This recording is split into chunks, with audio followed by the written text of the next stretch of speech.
Today, on episode number 552 of the Teaching in Higher Ed podcast, teaching about race and racism in the college classroom with Cyndi Kernahan. Produced by Innovate Learning, maximizing human potential. Welcome to this episode of Teaching in Higher Ed. I'm Bonnie Stahoviak, and this is the space where we explore the art and science of being more effective at facilitating learning. We also share ways to improve our productivity approaches so we can have more peace in our lives and be even more present for our students.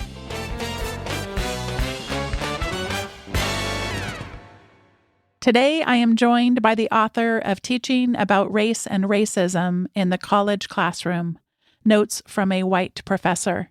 Cyndi Kernahan is a professor of psychological sciences and director of the Center for Excellence in Teaching and Learning at the University of Wisconsin, River Falls. A social psychologist, Cyndi's expertise is in the psychology of prejudice and racism. Her scholarly work is focused on teaching and learning about racism and prejudice and how racial bias and prejudice influence student learning and student success. Cyndi loves teaching, writing, biking, and talking to other people about what they teach and why. Cyndi Kernahan, welcome to Teaching in Higher Ed. Thanks so much for having me. I would say that I'm excited about this topic. I'm excited to talk to you. I am a little nervous about this topic. This is a really hard topic to enter into, so we're going to start going back in time. Could you take us to an early memory that you have, Cyndi, about what might have been a spark for getting you interested about studying the psychology of prejudice and racism? Yeah, absolutely. That's a fun question to answer. So the first thing that pops to mind, I was born and raised in Oklahoma City, and I went to Oklahoma City Public Schools, and I was lucky enough to go to school at a time when the schools were relatively integrated. They were more integrated then than they are now, certainly. And when I was in, I think it was first grade, I remember distinctly having an argument with a little girl who was sitting next to me at the nice little horseshoe tables that you sit at, and the teacher's in the middle. And I remember really well, at least I think I do, having this conversation with this other little girl, and we were fighting about the race of God. I don't know how on earth we got into this. It's heavy stuff for 6-year-olds. Yeah. But somehow we were having this fight. We both went to church, and she was talking about her church, and God was black. She was a black little girl, and she was saying God was black, and I was saying, no, I've seen God at church. God's white. And we're going back and forth. And the teacher was amazing. The teacher was like, God really isn't any race, but God might move around depending on, it might switch races. And I thought it was like such a nice, interesting, I can't believe how smooth this teacher must have been. I look back on it now, and I remember going home and talking to my mom about this. And so I think from a really early age, probably because of those school experiences where I was exposed to a lot of different racial groups as a white person, I just was always really fascinated by it. I was fascinated by the way in which my classmates had a much longer bus ride than I did. Now, as an adult, understanding race the way that I do, I know why that is and how unfair the busing systems were, how far my black classmates had to travel to get to the same schools that I went to. So, all of those experiences, and that's the first one I remember in first grade, I think all of those really informed my thinking and just really wanting to understand why it is that we have the systems that we do, and eventually understanding all the prejudices and biases that I hold and where those came from and how deeply rooted they are, and then trying to understand how to dismantle them. I'm going to share an early memory of mine, and then I'm going to invite you, Cyndi, to talk to younger me and give some advice on how my thinking was wrong at the time. I'm well aware now that it was wrong, but we'll go back. We'll go back to younger me. I have lots of those too. Yeah, when I wasn't aware. So if you would have come to visit me in my college days, I went to college during traditional ages at the time, 18 to 22, and you would have seen posters on my dorm room that were Martin Luther King Jr. and John F. Kennedy, and I would have told you at the time that I did not see race. I would have shared stories, memories that I had of my mother when she would be referring to other kids, maybe, playing on the soccer team or whatever. There would be the kid over there in the blue shirt. And that I think I took probably what I wish wasn't great pride, but probably like, look how amazing I am because I don't see race. So could you gently help younger me see that perhaps I did see race without actually admitting it to myself? Could you break that down a little bit for us? Sure. I mean, it makes a lot of sense that you would hold those beliefs, right? Because colorblindness is the dominant ethos. There's a lot of research on how, we should acknowledge we're two white people talking about this. Like, there's a lot of work that shows that white families, predominantly, this is what we teach our children, to be colorblind, that is the right way, the correct way to be. We ignore a lot, especially of the structural and systemic disparities that exist. And so it makes a lot of sense that you would have held that belief and that you would have held that up as like, look at me, I'm so great that I'm colorblind. I certainly said those things too, because that's held up as the way to be. Of course, obviously that's impossible. I mean, there's so many reasons why. I mean, our entire society is structured in a way that advantages white people above people of color. And, in any metric that you want to look at. And that's a hard thing to come to terms with. I mean, that's why it's so hard to teach and talk about, and it's so contentious in the way that people want it to be taught or not taught. And so it makes sense that you would have those beliefs. And it makes sense that it's important to sort of try to pull that apart as much as possible, because we are going to absorb all that, and we're going to recognize and hold those biases. We, of course, would now call them implicit biases, implicit associations, right? That has a long history of research, but at the time we didn't talk so much about that. And even still, like, there's still research, like most white families still talk about it in that way. In an interview that I did with Betsy Berry, we were talking a little bit about how we approach teaching more difficult topics, and the idea that you just brought up, implicit biases and implicit associations. In my sense, and obviously you and I are in quite different contexts, so this may be different for you, but I feel like we can today somewhat safely say those things. But I'm even, as I prepare to teach a class in which I do talk, it's a business ethics class. And so I do talk about bias and discrimination. I do a little bit on the law. It's not a law class, but, to try to sometimes laws are built around values, that's kind of the approach that I use. But I have had a whole lesson talking about what are microaggressions, for example. And now I'm kind of thinking, I feel like every time I teach the class, I'm always rethinking, how do I want to approach it? How can I bring people into the conversations? Because if I use words that are contentious too early, they just know that they've heard those words and that they're bad words, but there's not, like, we're already arguing with each other without even, I'm maybe exaggerating, because I think we're only arguing with each other in my imagination, because I actually haven't ran into a lot of the challenges that I fear I might run into. But so I'm wondering, before we start talking more about some of the misunderstandings, if you have thoughts around words like, or phrases like, implicit biases and implicit associations in your teaching and in your work. Do you go straight in, or do you kind of have a little avenue to try to watch out for or otherwise address what could potentially be words in which are very, might trigger some sort of like extreme disagreement early on? Yeah, I think I'm lucky in that, as a psychologist, social psychologist, these are all my field. And so I feel like I can talk about them. I usually make some jokes about the fact that, like, with implicit bias, that science has been around since I was in graduate school, like the mid-90s. So like that, it's been around a long time, but it's like, it just got discovered by normal people like a few years ago. And it was actually in the presidential or vice presidential debate, I think in 2016. And I remember when that happened and I was like, oh my gosh, here's this concept for my field that's in and that's when it became more contentious. And so I like to make jokes with students about like, okay, so here's this term and it was great when it was in the debate, but boy, they didn't really talk about it correctly. And so I sort of make this joke and I try to point out as much as I can, like how there's sort of the way that we as scientists or social scientists would talk about this. And then there's the larger public understanding. And that's true across all fields, right? Like as academics, like we have very particular ways of defining and thinking about things, which are when they're taken up by a larger audience or not. So I try to point that out as much as possible to try to get at the fact that when people hear this, they're adding stuff onto it. But let's look at the science and let's look at what the actual definition is. So when I come at those terms a lot, even things like diversity, like I was teaching, I think this was back in the spring last year, and I put a bunch of headlines up to show them like diversity, equity, inclusion. And then like, let's look at like how we in the social sciences would actually define these and what they mean.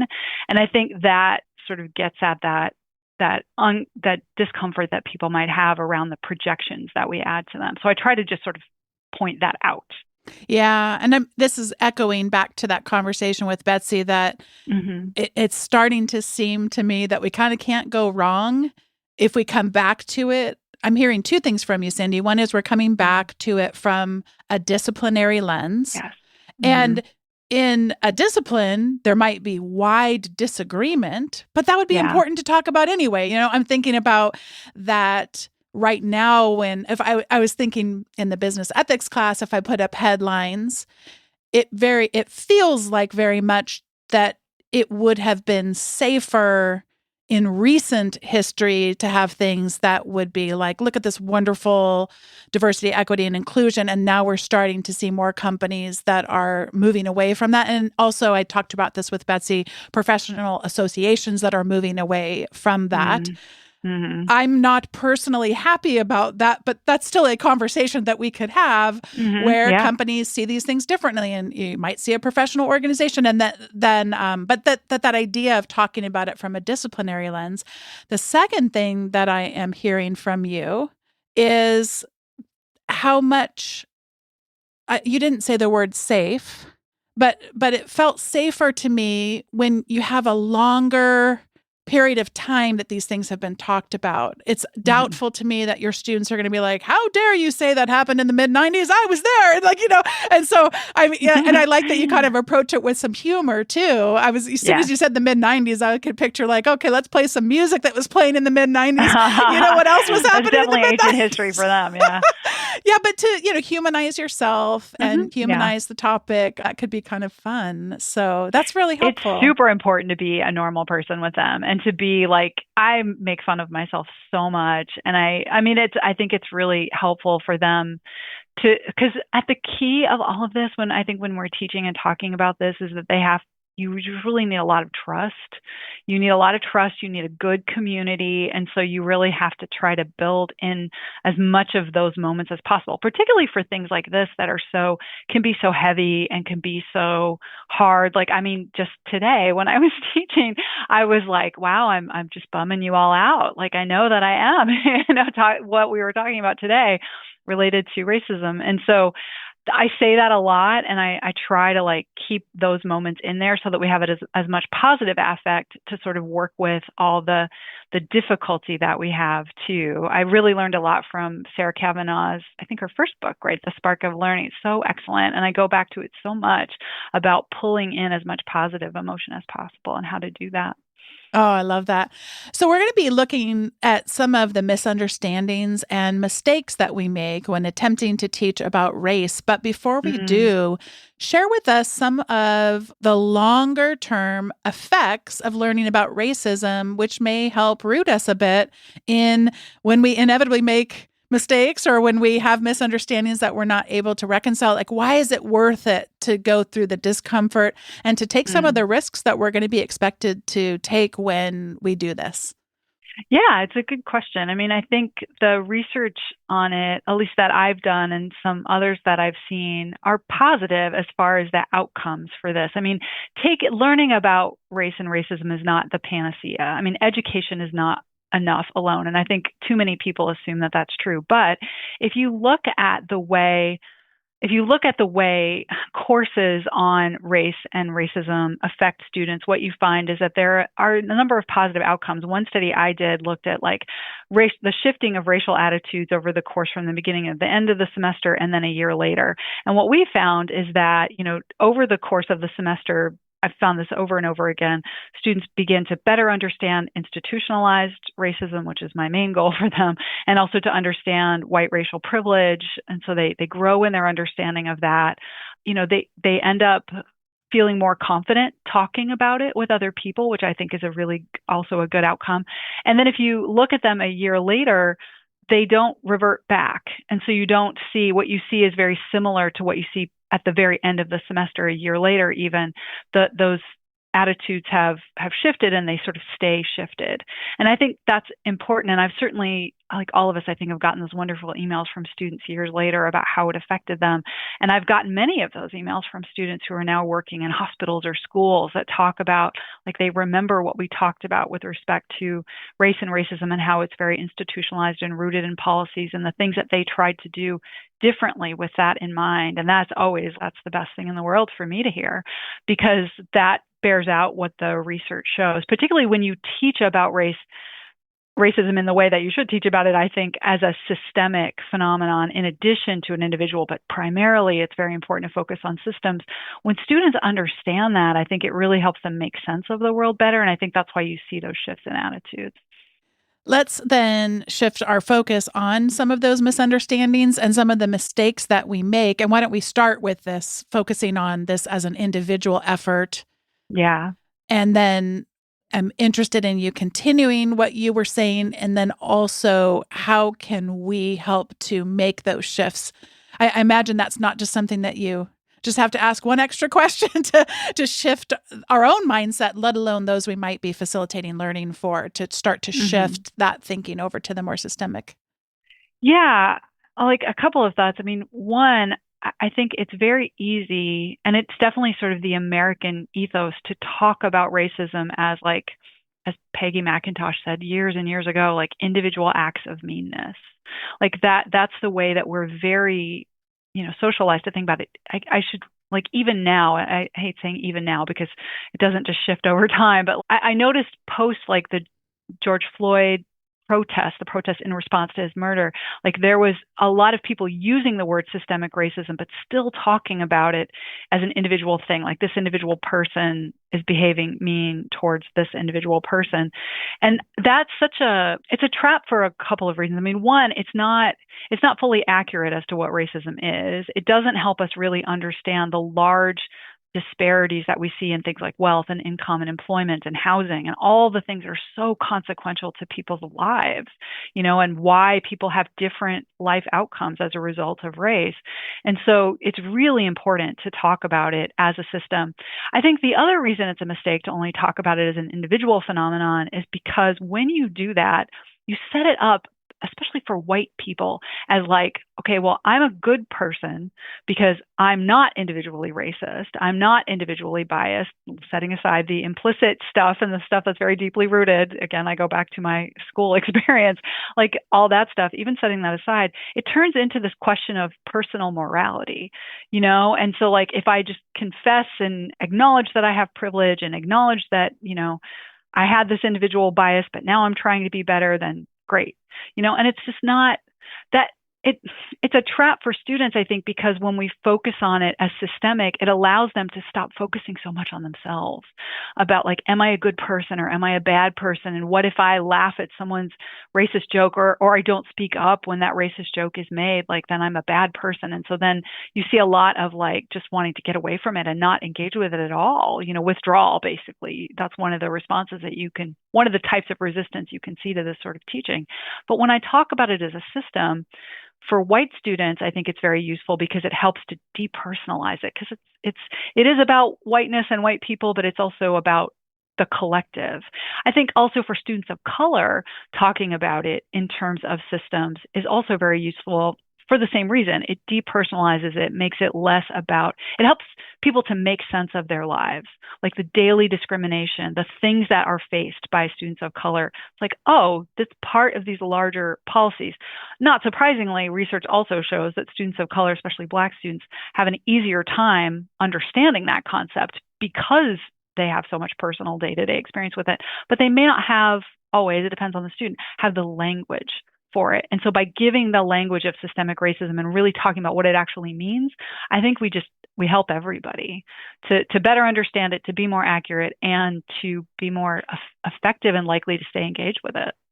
Another thing that has come up in my feeble attempts to integrate this into some of my teaching is very similar to what you were just talking about, where just not really an understanding of what something like a disproportionate negative outcome might look like. Yeah. And so I'm hearing you say that I've been on the right track to teach what does the word disproportionate mean? Yes, it's incredibly important. And as you were sharing that, I was thinking back to an episode that I did back on, and I'll link to this in the show notes, on episode 539 with Teresa Thompson. She was talking about, she did a take on what she learned about and I learned about from Peter Newberry. I'm like, I feel like I'm doing a play within a play within a play here. And that's when students are coming into the class. Peter Newberry would have an image of something related to astronomy and ask students, what do you notice? What do you wonder? And so in her field of accounting, Teresa would instead have a phenomenon of, is it a particular company that just got a huge boost in their stock price for some reason, but doesn't actually list the headline of what it is they're looking at? Or is it the NASDAQ as a whole? Or is it something, a financial chart?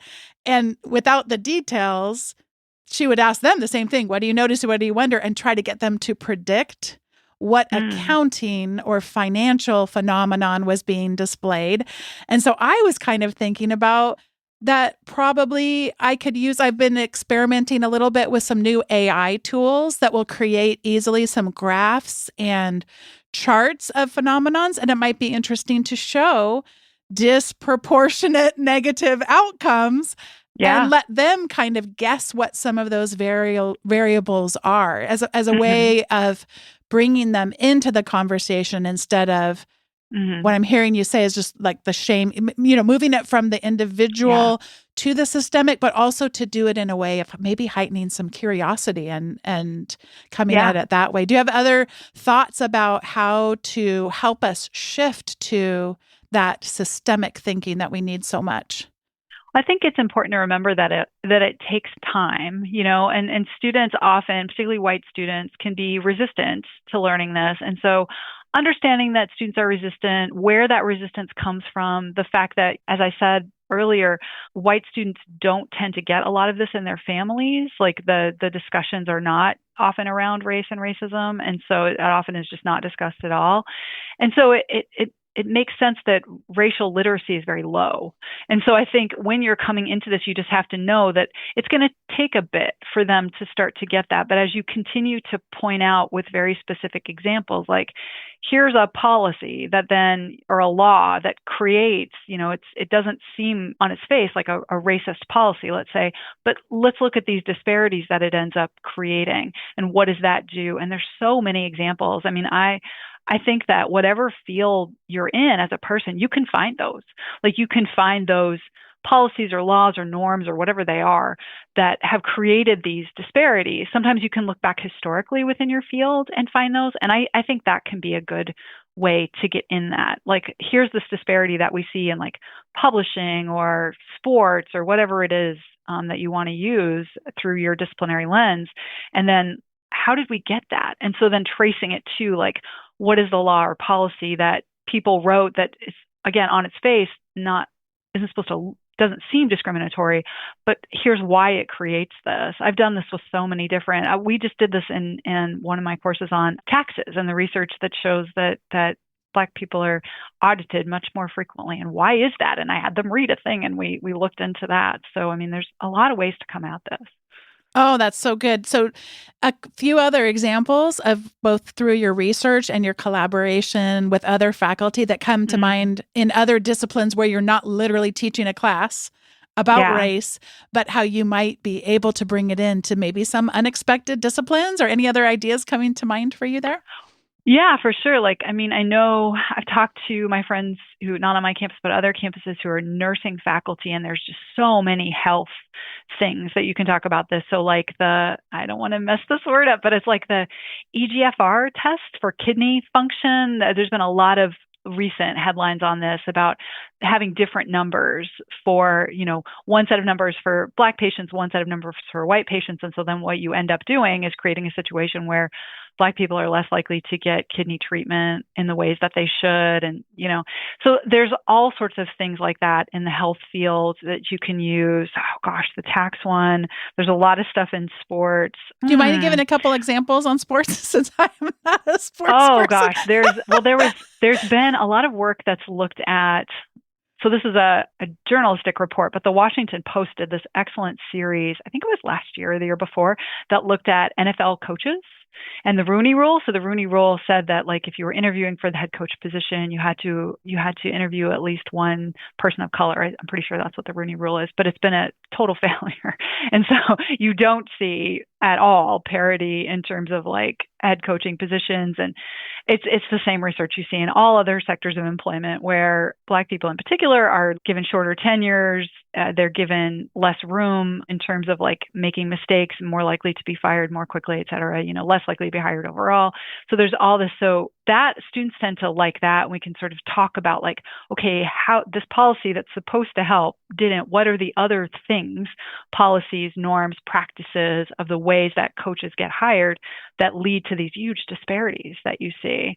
So that's the one that pops to my mind because I just used that actually a couple of months ago. Ah, all right. We don't want to leave this conversation and have missed a huge thing. What guidance do you have specifically for white people as it comes to our role in teaching about race?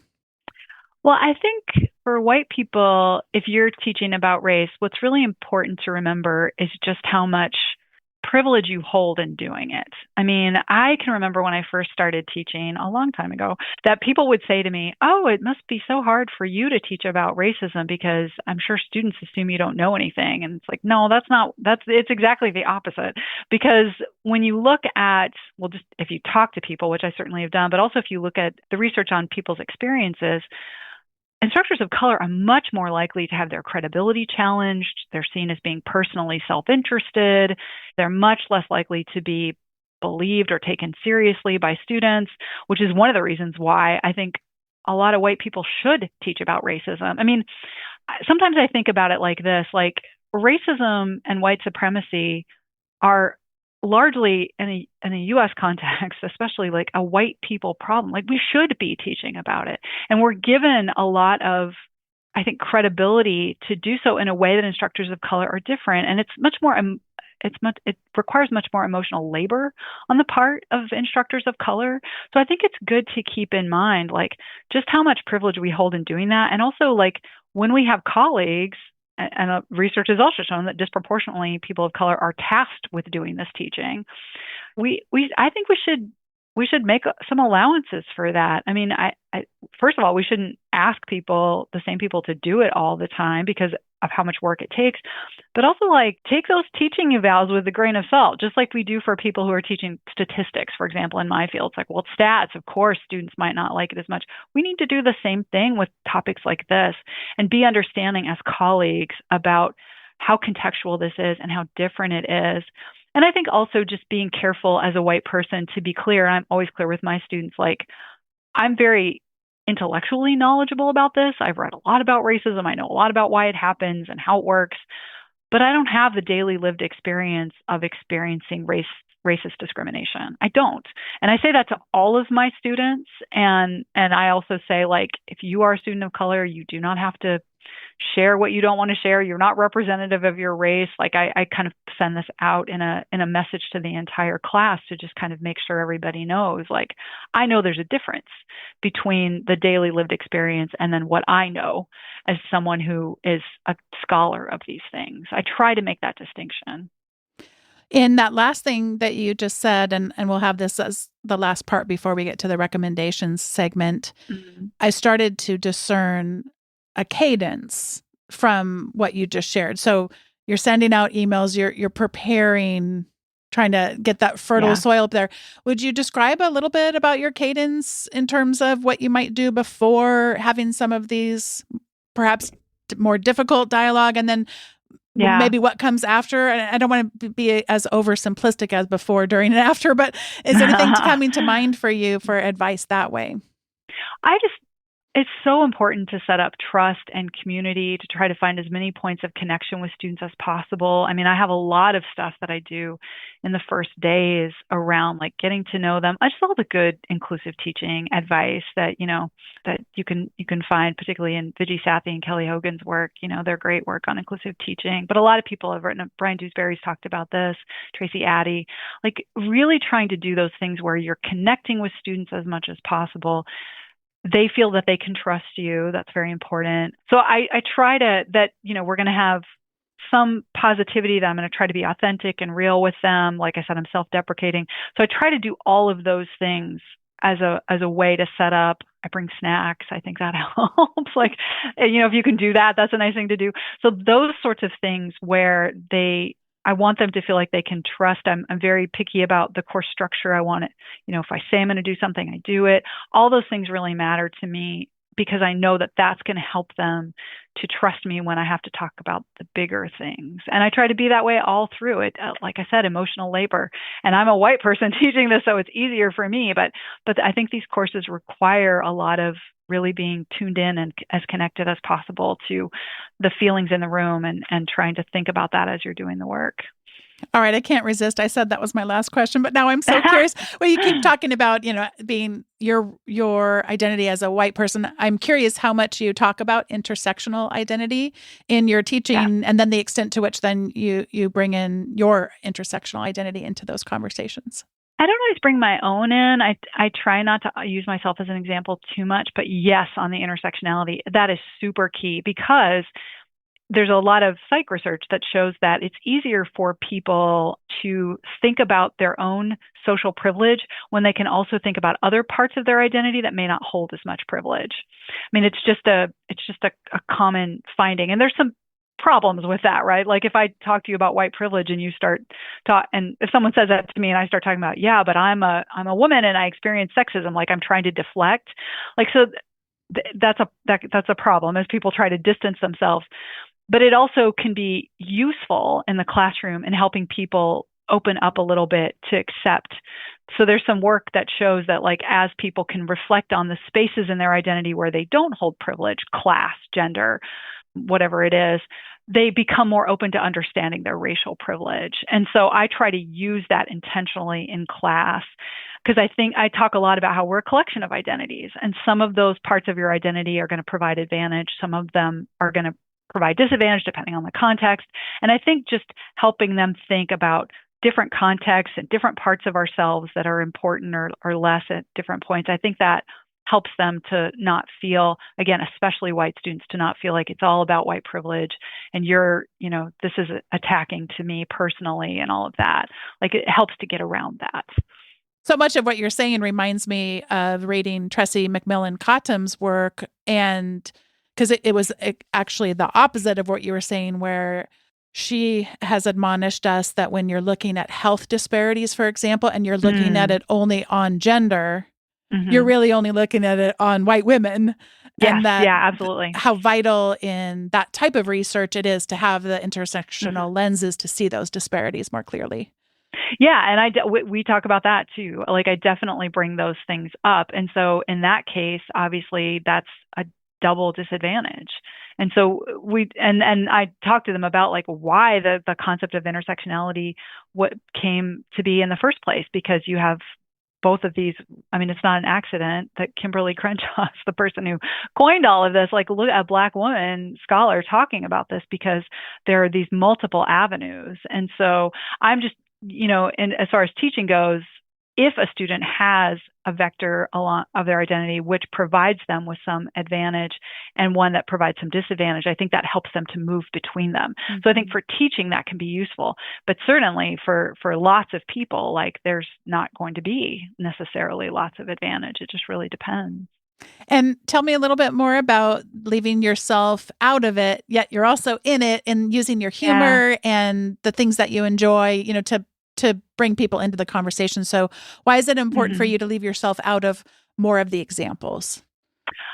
Just the examples around, I don't know that I would talk about like, I've talked about when I've made mistakes. So there is a place where I do use examples of myself. I like to model the fact that I have said the wrong words.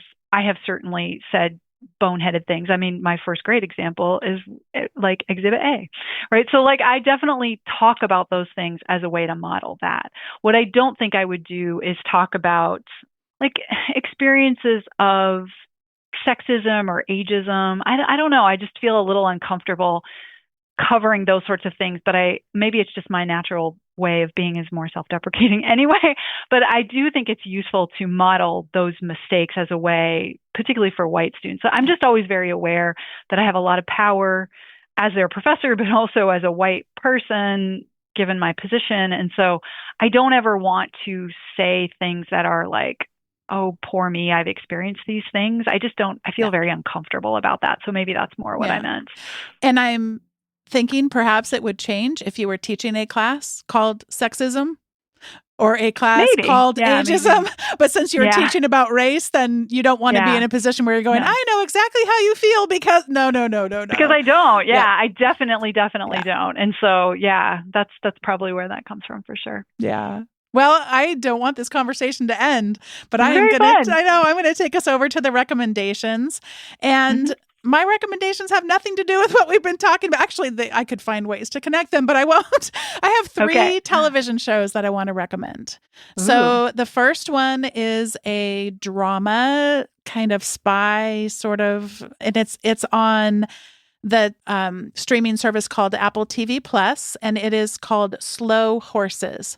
And I had heard about this forever and ever and thought, well, those aren't exactly, my kinds of shows or whatever. I really need to stop telling myself, because it's just good. It's really, really good. And one of the things I like about it, the acting is exceptional, the directing is exceptional, and I like when characters are complicated. So it's very complicated as to there's no such thing as the good guy and the bad guy and everything. It's just always good. Really rich, deep characters. The second one is an entirely different universe. So my daughter particularly likes to watch. We watched like all the seasons of the Kids Baking Championship, and we have gone through all of them. And so we were very excited about a new show that came out called Harry Potter Wizards of Baking. When I watched the preview, I didn't think I was going to like it because it seemed that it was so over the top. Because to me, I'm like, well, at some point, if you're never going to eat these things, you're like, okay, well, I was so wrong. I'm not going to spoil anything other than to say I love the imaginative capacity of these bakers. One quick example is they build this scene, one of the teams builds a scene of something in Harry Potter, and it involves glasses, and I forget what they're called in the books, but because it's been way too long since I read them, but you could literally take the glasses off of the cake and they became like a decoder ring, but instead of a decoder ring, it was like a decoder glasses. And the side of the cake, if you held the glasses up, would reveal the code. And I just thought, oh my gosh, I love the unexpected. Wow. They all have some sort of unexpected element. And so it's so much fun. So that's just kind of fun if you like baking, even if you don't like baking, if you like imagination, so fun. And then the third one I wanted to recommend is the 3rd season of a television show called Somebody Somewhere. And this show takes place it's somewhat autobiographical, not exactly, but it's based on the writer and one of the main actor's life in Kansas, in rural Kansas. And it's just so funny and it's so heartbreaking, and just people dealing with grief. The main character is dealing with the loss of a parent and her close sister, dealing with a divorce and that changing her identity, of becoming, having there be a need for her to become, start her own business, that kind of thing. It's just so relatable. And I find every episode I'll find myself laughing, I'll find myself crying, and really hoping for these people in their lives and pursuing their dreams and being able to find some healing out of their stories of grief. It's just wonderful. And I think I've recommended the first 2 seasons already too. So I don't know because this is the 3rd and final season, by the way, too. So this is not a show that you're going to have to be super committed to beyond, because they're also short seasons, but it's so good. It's such a great show. It is really good. I love it too. My mother's family comes from northwestern rural Oklahoma, and I spent a lot of time up there, and it's just so familiar. So I really like that show too. Yeah. So the heartbreaking parts too. It's like, bittersweet for sure. All right, Cyndi, what do you have to recommend for us today? Well, I have 2 books, and so one is related and one is just more fun. But a book that I really love that came out a couple years ago is called Broke: The Racial Consequences of Underfunding Public Universities. It's written by 2 sociologists, Laura Hamilton and Kelly Nielsen. And I just think it's an excellent, excellent book for pointing out the ways in which racism is really harmful to our public institutions and the ways it's led to very racialized consequences, but also harmful to white students as well, in terms of as it says, the underfunding of public universities. So I learned a lot from that book. I really loved it. And so I would really recommend that one too. It's a University of Chicago Press book.